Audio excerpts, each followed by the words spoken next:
Vous avez déjà pensé à quelqu'un qui a marqué l'histoire de l'humanité? On est à l'église, je suis sûr, vous me direz Jésus-Christ, alléluia. Oui, c'est l'une des personnes qui a marqué l'histoire de l'humanité. Il a vécu plus de 2000 ans. Et pourtant, des millions de personnes continuent encore à le suivre. Mais pourquoi ils le suivaient avant? Pourquoi ils le suivaient autrefois, d'après vous? Pourquoi ils le suivaient avant? Pourquoi les gens marchaient derrière Jésus? À cause des miracles, merci.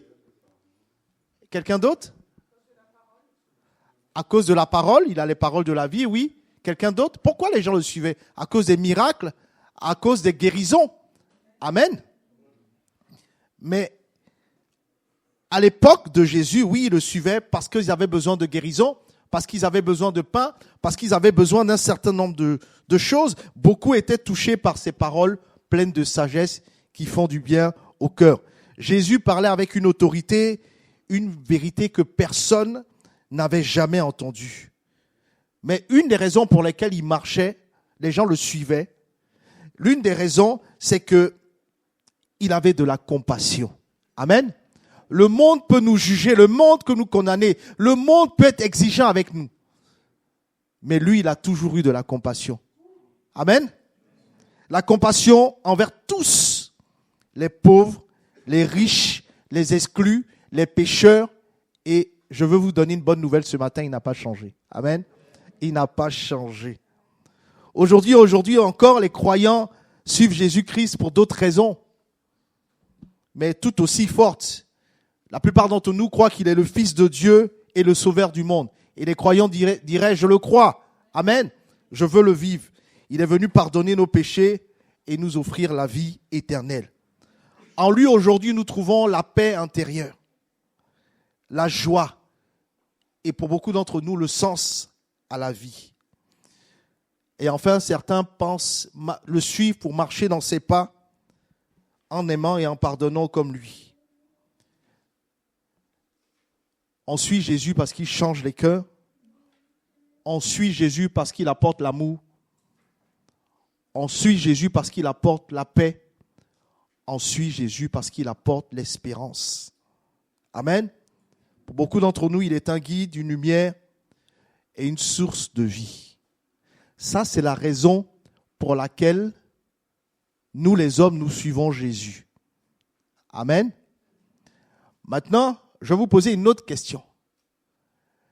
Qu'est-ce que Jésus nous demande de faire lorsqu'on le rencontre? Ou du moins, lorsqu'on le croise? Qu'est-ce que Jésus nous demande de faire?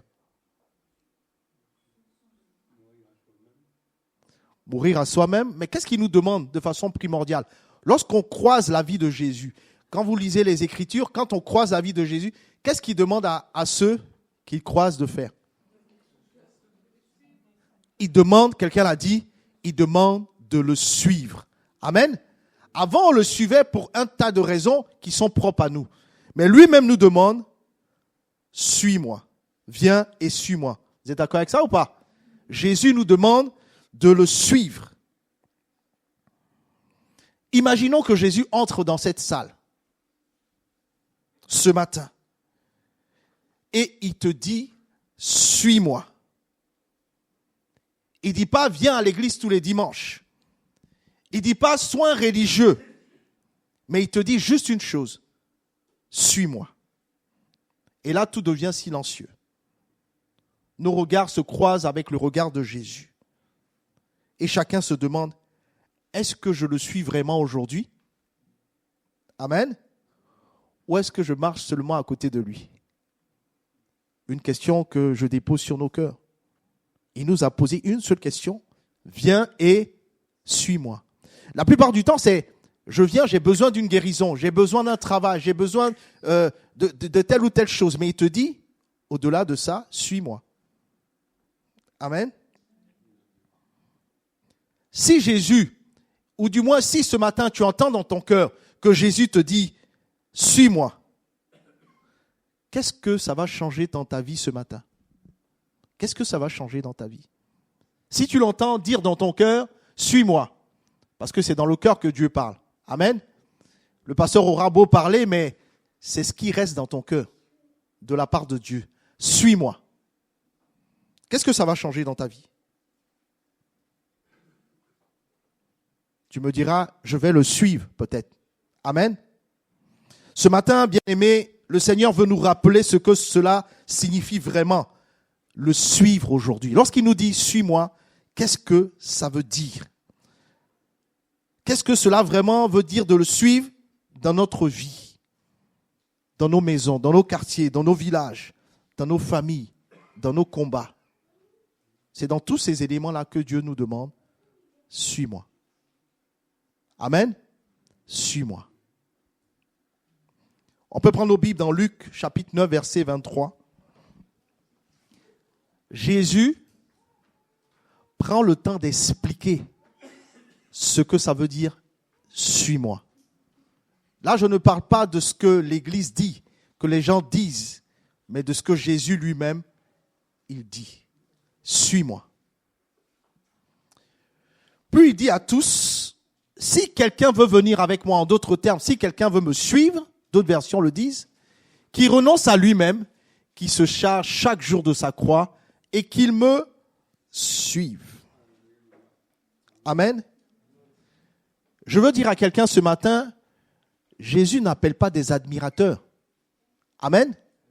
Jésus n'appelle pas des admirateurs. Mais il appelle des disciples. Il ne cherche pas des fans. Il ne cherche pas un fan club. Il ne cherche pas un fan club. Mais il cherche des fidèles. Alors, comment suivre Jésus aujourd'hui? Comment le suivre au sens de ce que lui veut? La parole nous montre 4 vérités simples mais puissantes. On va prendre le temps de les regarder ensemble. Première chose, suivre Jésus, c'est faire un choix personnel et courageux. Je ne parle pas d'un choix collectif, un choix personnel et courageux. Parce que je suis sûr que la plupart d'entre nous, si on pose la question, est-ce que tu as déjà entendu le Seigneur te dire, viens, suis-moi? Beaucoup diront oui. Mais quand on accepte de le faire, c'est qu'on a pris un choix personnel et courageux dans le secret de notre chambre.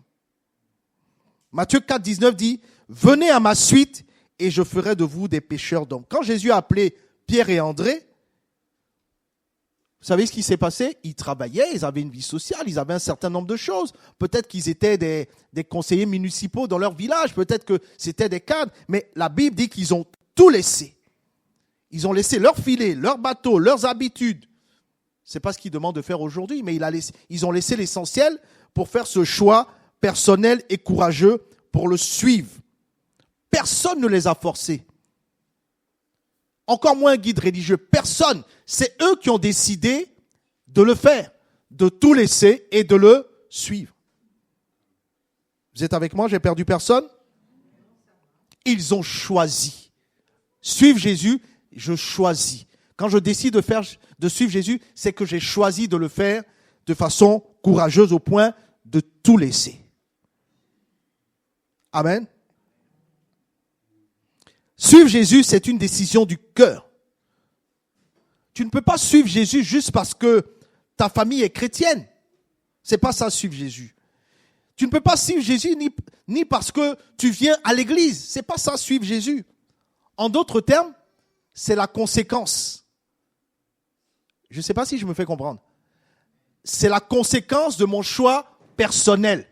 Et là, je ne suis pas en train de juger ni condamner qui que ce soit. Je dis simplement que quand je décide de suivre Jésus, c'est un choix personnel et courageux que j'ai décidé déjà dans mon cœur. Et c'est ton choix personnel. Je veux dire à quelqu'un, est-ce que tu te souviens du jour où Jésus t'a appelé? Et comment tu as répondu à cet appel, si tu l'as entendu?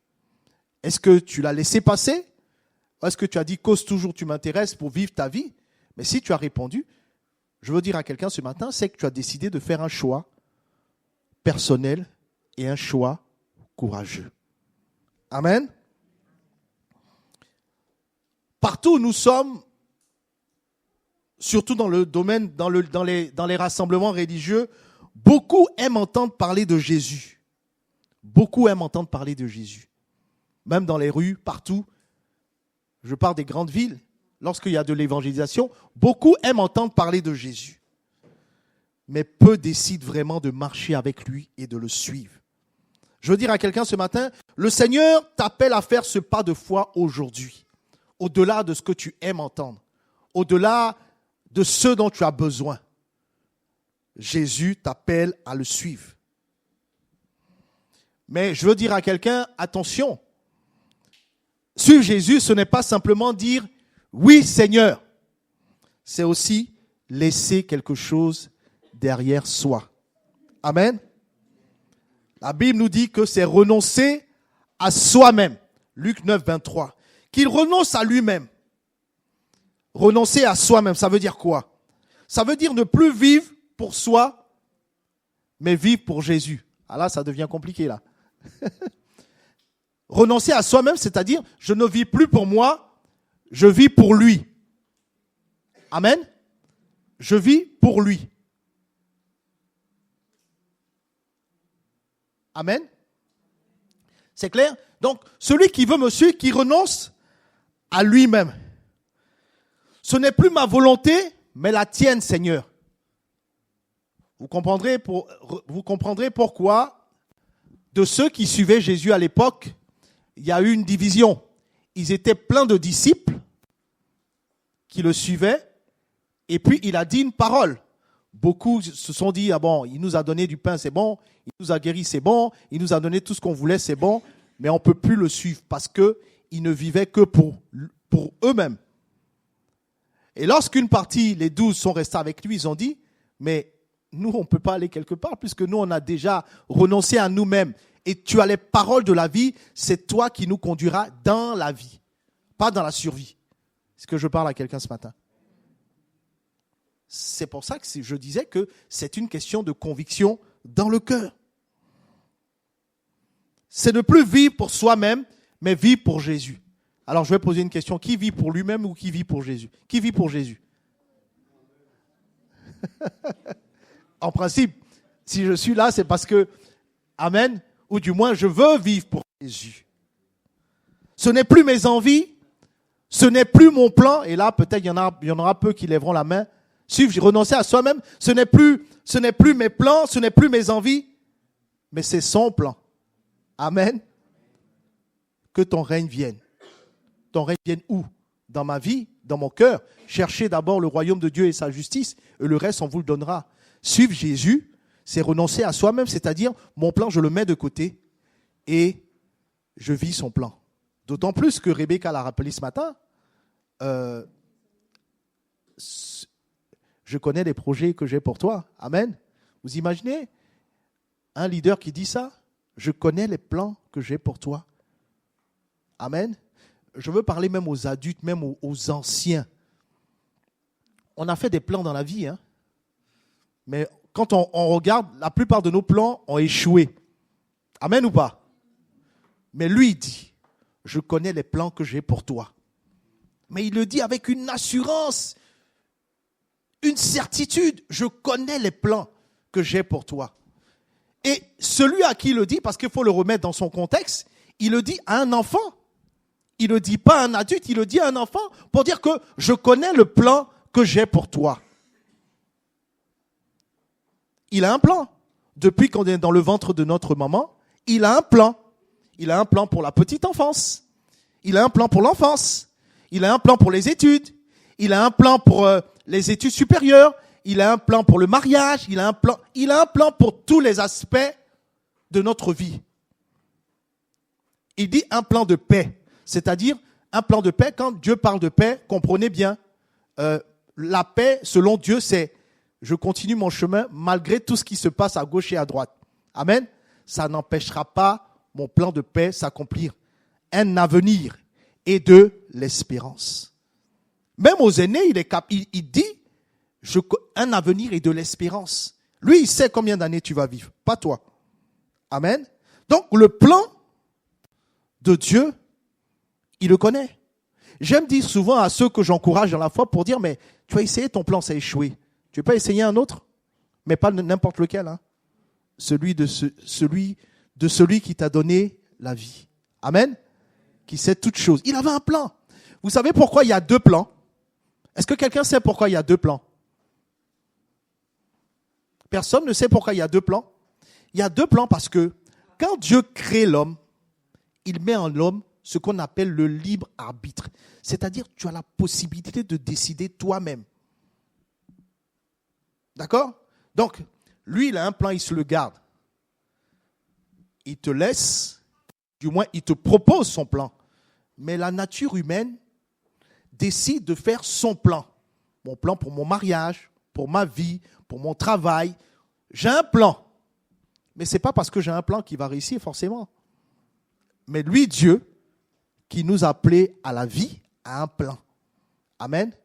Et c'est ce plan-là qu'il nous propose. C'est pour ça qu'il dit que je connais les projets que j'ai pour toi. Il parle de plan, il parle de projet. Vous imaginez?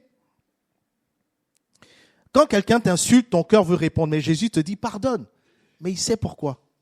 Renoncer à soi-même, c'est dire, mais Seigneur, je veux faire comme toi tu veux que je fasse. Je veux faire comme ton plan. C'est ça, suivre Jésus, à la vérité. Quand tu as un peu d'argent, mais que qu'une autre personne a moins d'argent, le Saint-Esprit te dit partage. Non, non, non, c'est mon épargne, ça. Le plan de Dieu, il a une façon de faire. Et nous, on a une autre façon de faire. Le suivre, c'est dire, moi, je ne veux plus vivre comme mes plans, mais je veux vivre comme lui, il veut que je fasse. Suivre Jésus, c'est ça. Amen. Quand tu veux tout contrôler, Jésus te dit, fais-moi confiance. Déjà, je ne peux pas tout contrôler. Il te dit, fais-moi confiance. Amen. Fais-moi confiance. Donc, suivre Jésus, c'est renoncer à ma façon de faire. C'est renoncer à tout ce que moi je veux contrôler et le laisser faire. Donc, je veux dire à quelqu'un, tout le monde a levé la main, elle a dit ok. Mais suivre Jésus, c'est beaucoup plus que ça. C'est beaucoup plus que dire oui Seigneur. C'est renoncer à soi-même. On ne peut pas suivre Jésus et suivre son propre ego en même temps. C'est impossible. Je veux le dire à quelqu'un. On ne peut pas suivre Jésus et suivre son propre ego. À un moment, il y aura comme ça. Personne n'aime vivre comme ça. Soit on suit Jésus, soit la plupart du temps, on fait un coup comme ça, et on ne voit pas notre vie avancer. Amen ou pas? Il dit, celui qui veut me suivre, qui renonce à lui-même et qu'il me suive. Donc, comme je vous le disais, suivre Jésus commence par un choix.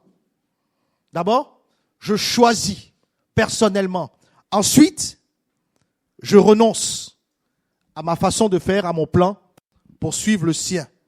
Mais ça ne s'arrête pas là, parce qu'il y a aussi un prix à payer. Amen. Là, on va plus loin là. Il y a un prix à payer. Quand on suit Jésus, il y a un prix à payer. C'est pas bon marché, hein. Amen. Suivre Jésus, c'est porter sa croix chaque jour, qui se charge chaque jour de sa croix. Ça veut dire quoi?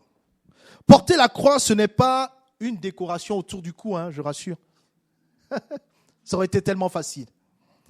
Porter sa croix, c'est un engagement quotidien. Pas que le dimanche matin. Amen. Pour certains ici, ils peuvent me dire, oui, mais je porte ma croix, c'est ma maladie. Pour d'autres, c'est la solitude. Pour d'autres, c'est le rejet et la pauvreté. Pour nos frères étrangers ou demandeurs d'asile, par exemple, on me dira, c'est l'incertitude, la peur du lendemain. Mais Jésus dit, ne lâche pas ta croix, je suis avec toi. Amen. Je suis avec toi. Porter sa croix, c'est continuer à faire confiance, même quand je ne comprends plus. Amen. Après la croix, je veux dire à quelqu'un, vient la résurrection. Amen. Je ne t'abandonne pas, je ne te laisse pas. Amen. C'est de lui faire confiance. J'ai envie de poser la question, que chacun se pose la question. Nous sommes dans un pays qu'on appelle la France. D'accord? Le président Emmanuel Macron ne voyez pas une insulte, hein. Il conduit le pays depuis presque 10 ans. D'accord? Quand il arrivait en France, il avait de bons projets. Amen ou pas? Il avait un bon plan, puisque la majorité d'entre nous, on a voté pour lui. Ok. Mais est-ce qu'il savait ce qui allait arriver? Est-ce qu'il savait ce qui allait arriver? Il ne savait pas. Amen. Il ne savait pas, mais on a décidé de lui faire confiance. La suite, on la connaît. Mais le Seigneur nous dit, porter sa croix, c'est de lui faire confiance même quand tout va mal. Parce que lui, il sait comment restaurer les choses. Il sait comment arranger les choses. Amen. Porter sa croix, c'est faire le sacrifice de lui faire confiance même quand tout va mal. C'est-à-dire, malgré tout, je continue à le suivre. Amen. Vous voyez que ça implique plus que ça de dire oui, Seigneur. La plupart d'entre nous, il y a beaucoup de choses qu'on ne sait pas sur notre avenir. On espère. Quand je vois des seniors, 85, 87, je te dis, allez, encore une vingtaine d'années. Ils me disent tous, oh non! Parce qu'ils ont peur, ouais, je vais être vieux ou je vais mourir avant. Mais Dieu sait toutes choses. Amen. Et celui qui est croyant en Jésus-Christ et qui le suit, c'est quelqu'un qui décide de lui faire confiance malgré tout, quoi qu'il advienne. Amen. Vous savez, c'est ça qui fait la différence entre les non-croyants et nous. On décide de le suivre malgré tout. Amen. On lui fait confiance. On l'a chanté tout à l'heure parce que lui, il sait toutes choses. Il peut toutes choses. Amen. Et moi, je préfère suivre quelqu'un qui sait toutes choses et qui peut toutes choses. Pas vous? Pas vous? Viens et suis-moi. Mais attention, suivre Jésus, c'est pas seulement un chemin de souffrance. C'est pas que la souffrance. Même dans la souffrance, il a dit, prenez courage. Prenez courage. Il nous encourage toujours. Et si on veut avoir ces encouragements, on lit. Si on n'a pas la force de lire, il y a les réunions de semaine, il y a le dimanche matin, il y a les veillées de prière, il y a plein de choses que l'Église propose pour qu'on puisse suivre Jésus fidèlement. Amen. Suivre Jésus, c'est aussi une marche de joie, de paix et de relations vivantes avec lui. Vous savez, on peut regarder nos souffrances, mais je veux dire à quelqu'un, regarde celui qui marche à côté de toi. Amen. Jésus marche à côté de nous. Souvenez-vous des disciples d'Emmaüs qui marchaient, ils étaient en train de se dire, oui, mais notre leader est mort, c'est fini, on ne sait plus comment on va faire, mais Jésus marchait avec eux. Je veux dire à quelqu'un, il marche avec toi aujourd'hui malgré tout. Amen. Il marche à côté de toi. Suivre Jésus, c'est vivre une relation vivante et joyeuse. Dans Jean 15, verset 4, il nous dit, « Demeurez en moi, et moi, qu'est-ce que je ferai? Je serai loin dans mon ciel. » Il dit, « Demeurez en moi. » Quelqu'un pour compléter? « Et je demeurerai en vous. » Demeurer, ça veut dire quoi? Ça veut dire rester, être avec vous. Dans les moments de joie, dans les moments de peine. Alors là, une question que je me pose et que je vous pose, demeurer, ça veut dire il reste là, statique, il ne fait plus rien. Quand tu souffres, il se plaît à te voir souffrir. Demeurez en moi et je demeurerai en vous. Pas pour être statique, mais pour marcher chaque jour comme un ami fidèle. Amen. C'est pour ça que je vous encourage, franchement, lorsqu'on loue le Seigneur ensemble à travers des chants, lisez bien les paroles.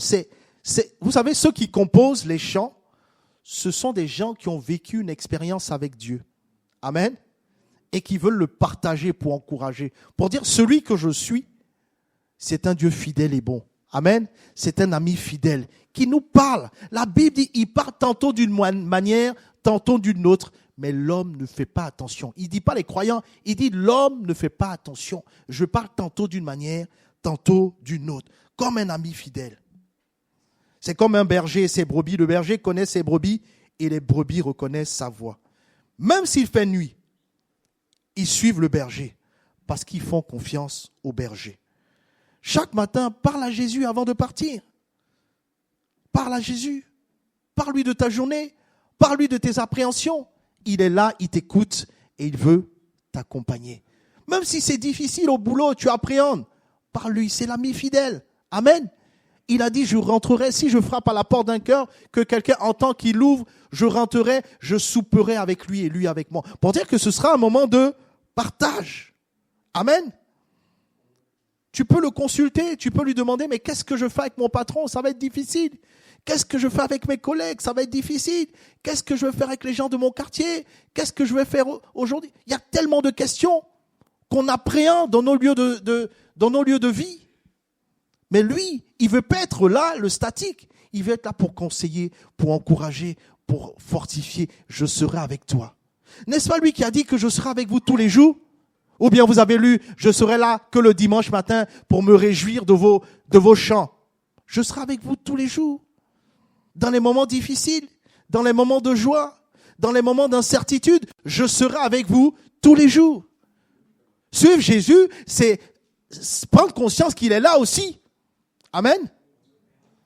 Je ne sais pas pour vous, mais moi je suis plus rassuré de savoir qu'il est avec moi, qu'il est à côté de moi. C'est pas moi qui le dis, c'est lui qui le dit. Alors du coup, s'il est à côté de moi, mais je ne crains rien. Amen ou pas? Je veux qu'on comprenne que ce qui est écrit, c'est pas moi qui l'ai écrit, c'est lui qui l'a écrit. Il a les moyens. Donc il dit, fais-moi confiance, je suis avec toi. Amen. Et vous connaissez maintenant mon verset préféré, même quand je marche par la vallée de l'ombre de la mort, je ne crains aucun mal, car tu es avec moi. C'est une réalité. Là, c'est pas Dieu qui l'a écrit, c'est quelqu'un qui a marché avec Dieu, qui a suivi, qui a laissé Dieu le suivre, vivre ces choses, témoigner, de dire que tu es avec moi. Mais il est avec moi, comment? Il est rassuré parce qu'il est avec moi, il me parle, il me conseille, amen, il me rassure, il me protège, il ne permettra qu'aucune solution me fasse tomber. Amen. Amen.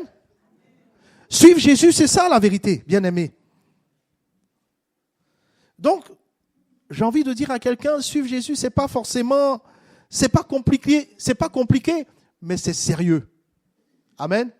C'est sérieux au sens de Dieu. C'est une marche, oui, c'est une marche quotidienne chaque jour. C'est une marche où il est avec moi, où il me rassure, il me console, il me dit, t'inquiète pas, là, ça va être difficile, mais prends courage, je suis là. Il te tient la main. Amen. C'est important que nous le réalisions. Parce que au-delà de ce qui se fait, lui, il est là et il joue son rôle dans nos vies. Le problème qu'on peut vivre, avant que je concluse, le problème qu'on peut vivre aujourd'hui, c'est que nous sommes, bien aimés, dans une société où on veut mettre Dieu dehors. C'est pas on veut, on met Dieu dehors. Amen. J'en parlais avec Hubert. Il me racontait que de son temps, il y avait Dieu partout. Mais au fur et à mesure, il a vu comment on met Dieu dehors. D'abord dans l'hymne national, dans la Marseillaise. Est-ce que vous savez qu'il y avait Dieu, mais on l'a enlevé avec le temps. Et là, on a créé la société laïque pour faire sortir Dieu. Je vous rassure, c'est Dieu, Jésus-Christ qu'on veut pas. Les Bouddhas et tout ça, on valide. Mais Dieu, on veut le mettre dehors. Donc, ça a un impact sur nous. On veut vivre seul, sans Dieu. Et ça, c'est une malédiction que nous avons tirée depuis le jardin d'Éden, où le diable a réussi à mettre dans la tête de l'homme qu'il a peur que vous soyez comme lui. C'est-à-dire que vous pouvez faire sans lui. Et ça, c'est une façon de faire aujourd'hui. Mais Dieu est tellement bon. Il dit, viens, suis-moi, si tu veux. Il n'oblige pas. Mais si tu le suis, il y a une garantie. Ici et dans l'éternité. Mais si tu ne le suis pas, non seulement tu vas souffrir ici, mais tu vas souffrir dans l'au-delà, éternellement. Amen. C'est important de comprendre cela parce que c'est un appel que Jésus donne ce matin. Il n'oblige pas, mais il tend la main. Je disais à quelqu'un, jusqu'à ton dernier souffle, il sera là pour aimer, pardonner, restaurer. Après, ce sera tard. Ce sera tard. J'ai accompagné des gens dans la foi qui ont vécu des vies vraiment difficiles, même des gens qui ont commis des meurtres. Mais j'ai vu toujours la main de Dieu pour réconcilier, pour pardonner. Parce qu'à la vérité, à la croix, il a payé le péché de toute l'humanité. Amen. Pas que de ceux qui viennent ici, de toute l'humanité. Même pour ceux qui sont dehors, il a payé le prix. Mais pour que quoi? Pour que tu viennes vers lui. Aujourd'hui encore, Jésus t'appelle à le suivre. L'appel personnel de Jésus, suis-moi, c'est l'appel du maître à chacun ici, à chacune ici. Que tu sois jeune, que tu sois adulte, que tu sois ancien, que tu sois étranger, que tu sois nouveau venu, il ne cherche pas, écoute-moi bien, il ne cherche pas des gens parfaits. Mais il cherche des personnes vraies. Pas des spectateurs, mais il cherche des gens qui sont prêts à le suivre. En un mot, des disciples. Suivre Jésus, pour résumer tout, c'est faire un choix personnel et courageux. Amen. C'est porter sa croix chaque jour. C'est aussi marcher dans une relation vivante et joyeuse. Et sur ce dernier point-là, j'ai envie de dire, la relation vivante et joyeuse, celui qui lui donne vie, c'est pas Dieu, parce que Dieu, il est vivant, amen. Il est vivant, amen. Mais c'est nous qui décidons. Amen. C'est nous qui décidons. Il est toujours là pour nous aimer. Il est toujours là pour nous tendre la main. Il est toujours là pour nous répondre. Mais la vérité, c'est peut-être nous qui n'avons pas envie. Et c'est nous qui avons cette capacité de donner vie à cette relation. Amen. Parce que lui, il est toujours là pour aimer. Amen. Il y a quelqu'un qui m'a demandé un jour, mais pasteur, comment tu fais pour entendre la voix de Dieu? Mais parce que je suis attentif à sa voix. Je ne suis pas là à dire, est-ce que Dieu m'a parlé? La Bible dit qu'il parle tantôt d'une manière, tantôt d'une autre, l'homme n'y prend garde. Quand je vais écouter Dieu, je dis, parle Seigneur, ton serviteur écoute. Et j'écoute Dieu. Il est souverain. Mais ce n'est pas une capacité que j'ai, moi. Seul. Amen. Je veux dire à quelqu'un, ce n'est pas une capacité que j'ai, moi, en tant que pasteur. Mais c'est une capacité que Dieu a donnée à toute l'humanité qui veut le suivre. Amen. Si je le laisse prendre le devant de ma vie, si je veux qu'il soit mon berger, ça dépend de moi. Ça ne dépend pas de lui. Lui, il est déjà berger. Amen. Gloire à Dieu. C'est très important de comprendre le suivre. Peut-être que tu as marché de loin. Peut-être que tu es fatigué. Peut-être que tu es découragé. Peut-être que tu ne connais pas Jésus personnellement. Ce matin, il te dit encore, suis-moi. Veux-tu recommencer à marcher avec lui ou veux-tu commencer à marcher avec lui? On peut baisser les têtes dans une attitude de méditation par rapport à tout ce qu'on a partagé. Je veux reprendre l'appel, peut-être pour parler au cœur de quelqu'un ce matin. Tu as peut-être marché de loin avec Dieu. Peut-être que tu t'es fatigué à essayer de le faire. Peut-être que tu t'es découragé. Peut-être que tu ne le connais pas personnellement encore, Jésus. Ce matin encore, il te dit, suis-moi. Veux-tu commencer ou recommencer à marcher avec lui? Il t'appelle. Et ça, ce n'est pas une question d'entendre. C'est une question de l'entendre, surtout dans le cœur. Médite ces paroles, tout ce que le Seigneur t'adresse ce matin.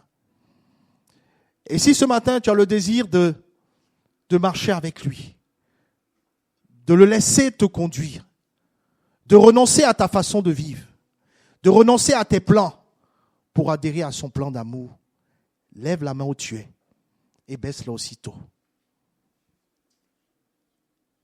Si tu veux le suivre et répondre à son appel qui te dit « Suis-moi », lève la main où tu es et baisse-la aussitôt. Oui, j'ai vu, mais l'essentiel c'est que lui il a vu. Lève la main et baisse-la aussitôt. Et après nous prierons avec toi. Si tu veux faire confiance à son plan pour ta vie, si tu veux faire confiance à lui comme le berger de ta vie, lève la main et baisse-la. Amen. Amen. Si tu veux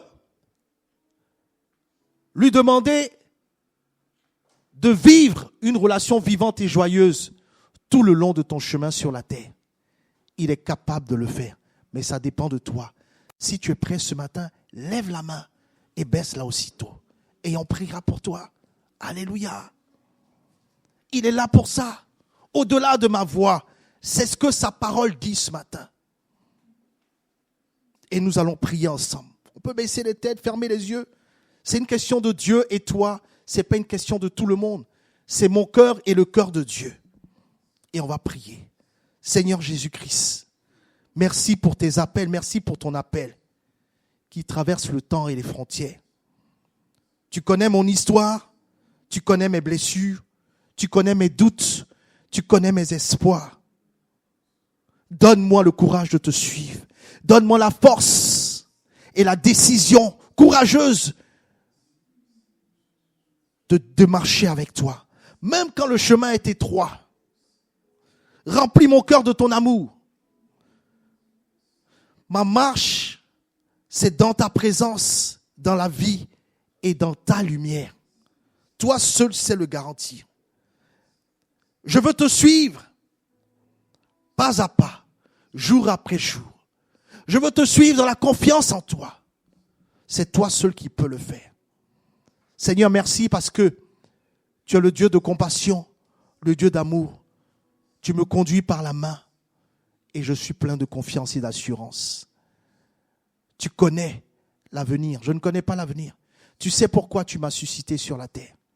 Et tu sais où tu veux me conduire. Merci pour tes bons plans pour chacune de nos vies. Merci pour ta grâce. Et même quand je tombe, lorsque je fléchis, tu me donnes la force de me relever. Merci parce que tu es là. Merci parce que tu es avec moi tous les jours. Je bénis ton nom pour ta parole. Je bénis ton nom pour ton message. Je bénis ton nom pour ton appel à te suivre. Je te loue pour ma vie. Je te loue pour nous tous. Je te loue pour la famille que je représente. Merci parce que tu garantis mon chemin jusqu'au bout. Mon chemin, c'est le chemin que tu as prévu pour moi. Merci de ce que tu fais toutes ces choses pour ta gloire en Jésus-Christ. Amen.